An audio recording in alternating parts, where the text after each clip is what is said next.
starting sometime in their Middle Ages, they had, let's get this right, picture scrolls, they're just referred to as, or story scrolls, which were scrolls that had pictures and that slowly told a story as you unfolded, sometimes with words. And usually these were, written by monks and priests, so they're certain religious stories. And this is on to like the 1800s when ukiyo printing presses started, the woodblock prints. And there, you're able to finally produce something cheap because, beforehand these scrolls were just for the rich and monks stuck in monasteries. And it was actually during this time here where manga was first used, meaning whimsical pictures. This guy made a book by taking a bunch of ukiyo prints of just sort of random pictures of landscape, blah, blah, blah. And then when Japan was finally opened up to the West, you had an introduction of more Western style comics, and there were two expatriates, one from Britain and France, who came over here and started magazines that had a lot of, basically, it would have been political cartoon kind of style, satire, and eventually, regular comic strips that you'd find in newspapers, like the US started coming over, so they started copying that style. And so the first manga magazines, first ones, boys in like 1913 and 22 was the first one aimed at girls. And people were producing comics up to about World War II.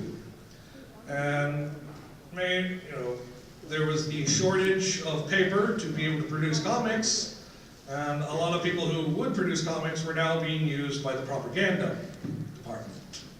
So it wasn't until after the war that, like the rest of Japan, the manga industry had to rebuild. And there are those who will point to the story scrolls and see a long straight line from there to modern comics. Is it just sort of like one step into the next? And those who say, like, really, these are all just independent things that were developed and don't have much connection. What do you have in your flask? Okay. Well, we'll accept that. So everyone following and understanding, questions, comments? All right. So, following World War II, most, at least big development started going on were lending libraries. But they're more like old video stores. You paid to borrow comics, a volume of a comic. And a lot of them were more regional. So instead of like a national release, you would get like in a certain area, a company would produce a bunch of volumes and they'd be sold at these different little stores for rented for a few yen.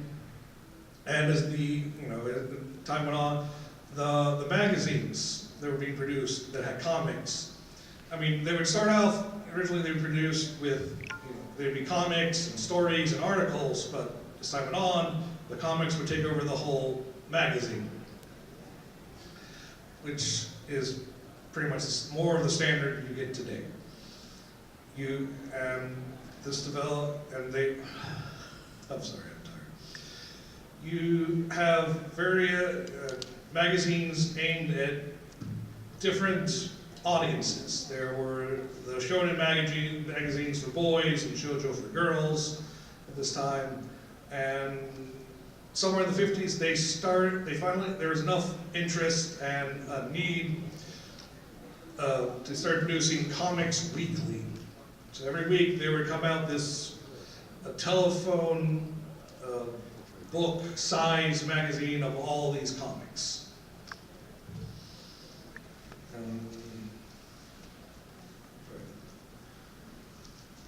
And it's the standard industry, you know, things come out, whether in a weekly, monthly, bi-monthly, seasonally set with the manga, the story.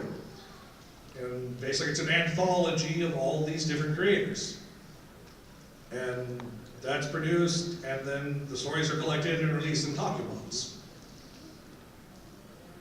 You lost? Following? Any questions at this time? Yes, sir. Something that came out of curiosity when you mentioned in the 50s, especially with Japan, or 1954 when the first Godzilla movie came out. Would that influence anything with manga?